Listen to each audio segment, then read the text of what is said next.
তো hello guys, দেখতে পাচ্ছেন আমরা কমলা বাগানে চলে আসলাম। তো সাইড দিয়ে দুটো চোর চলে গেল কমলা আনতে, আমি সাথে ব্লগ করছি ওদের সাথে। তো গাইস, আশপাশে বিভিন্ন রকমের মানুষজন রয়েছে, তারা মাঠে কাজ করতেছে, আর আমরা এই ফাঁকে সে কমলা বাগানে চলে আসলাম। তো এসেই মনে করেন যা যার মতন সে কমলা ছেড়াই ব্যস্ত।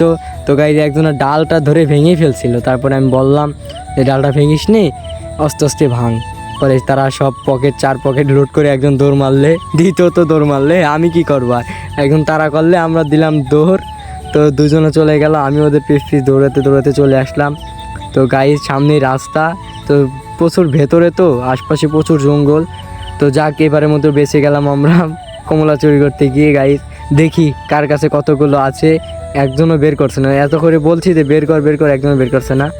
তো গাইস, সামনের ছোট ভাই সে বের করলো। তো গাইস, দেখতে থাকুন কতগুলো সিরিজে।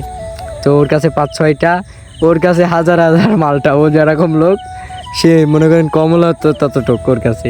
দেখি তোর ওর কাছে তো দেখাচ্ছে না, তো খুব জোর জবরদস্তি করে তাই দেখলাম। তো ভালোই নিয়েছে গাইজ।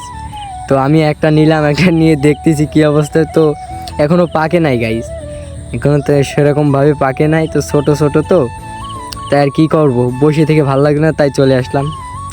তো গাইজ, এবারের মতো বেঁচে গেলাম, আমরা চলে যাচ্ছি।